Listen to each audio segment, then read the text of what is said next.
Hello everyone. Today we are going to study some idioms and phrases of common uses. So our first phrase is lost heart यानी हिम्मत हारना. Don't lose heart when you do not succeed यानी जब कभी भी आपको अगर सफलता नहीं मिले तो हिम्मत मत हारना. Next is live in the lurch यानी कष्ट में छोड़कर हट जाना. Don't leave your friends in the lurch यानी अपने दोस्तों को कष्ट में छोड़कर मत हटना. नेक्स्ट इज़ लिव ऑन यानी जिंदा रहना. We can not live on water alone यानी हम लोग सिर्फ पानी पर ज़िंदा नहीं रह सकते हैं. नेक्स्ट इज़ लुक बैक यानी पीछे देखना. Don't look back when you are running यानी जब तुम दौड़ना स्टार्ट करो तो पीछे मत देखना. Next is make up one's mind यानी निश्चय करना. You must make up your mind about going to Nepal यानी तुम नेपाल जाने के लिए निश्चय अपने दिमाग को तैयार कर लो, निश्चय कर लो कि तुम्हें नेपाल जाना है. Next is make peace with यानी शांति स्थापित करना.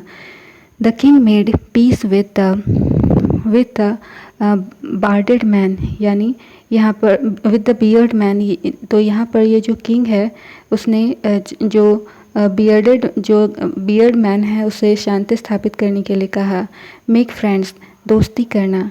We should know the art of making friends तो हमें दोस्ती करने की जो आर्ट है, जो कला है, वो हमें आनी चाहिए. नेक्स्ट इज़ मेक आउट यानी समझना या तैयार करना. Try to make out the meaning of this word यानी जो ये वर्ड है इसका मतलब समझने के लिए तैयार हो जाओ. He made out a new draft यानी उसने एक नया ड्राफ्ट बनाया है.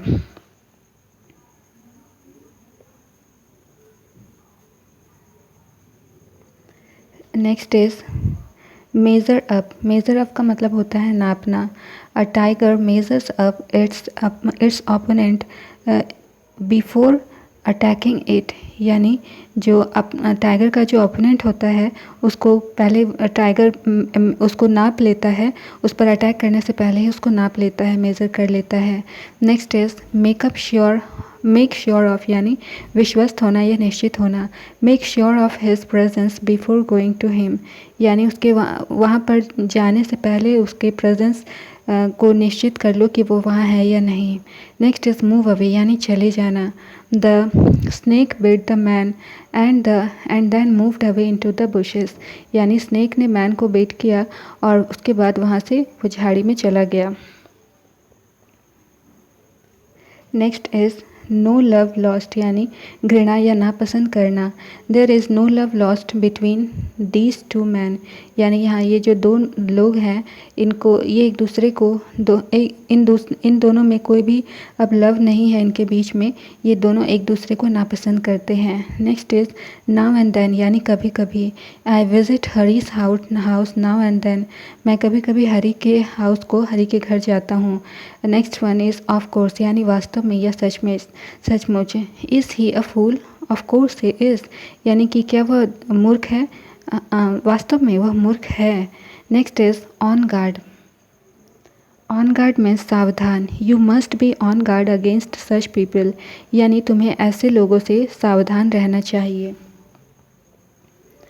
Next is on the contrary यानी वरन या बल्कि. He is not wise. On the contrary he is an idiot यानी वह बुद्धिमान नहीं है बल्कि वह एक महामूर्ख है. Next is on the other hand यानी दूसरी ओर.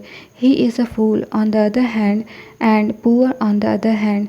तो यहाँ पर लिखा है कि वह एक मूर्ख है और दूसरी ओर वह गरीब भी है. Next is over head and ears यानी अत्यधिक. These days he is over head and ears in debt यानी मतलब आजकल जो है वो अत्यधिक कर्जे में डूबा हुआ है.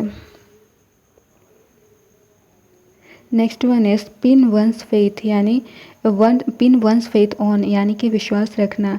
आई always pin my faith on you मैंने हमेशा आप पर विश्वास रखा है. पास अवे यानी मर जाना. The old man passed away yesterday जो वृद्ध व्यक्ति थे वो कल गुजर गए. Next one is put on यानी पहनना. He put on a red cap यानी उसने लाल कैप पहनी. पुट ऑफ यानी स्थगित होना. The meeting was put off till 3rd of next month यानी मीटिंग जो है वो नेक्स्ट मंथ की 3 तारीख के लिए स्थगित हो गई है. नेक्स्ट इज़ रन ऑन यानी बीतना. टाइम रन ऑन यानी समय बीत रहा है। रन अप यानी उठाना। He run up a flag on the mast यानी उसने मास्ट में फ्लैग उठाया। Next is rest upon. Rest upon means सहारा लेना। She rested her elbow upon the table यानी उसने अपने एल्बो को टेबल का सहारा दिया। Next is rely upon. Rely upon means भरोसा करना। He can very well rely upon your word यानी वह आपके शब्दों पर बहुत अच्छे से भरोसा करता है। Next rap a tattoo on यानी लगातार ढोल जैसा पीटना। Harry was rapping a tattoo on the table यानी वो हरी जो है वो टेबल को लगातार ढोल की तरह पीट रहा था। So this was our today's lesson. Thank you for watching the video. See you soon. Bye bye.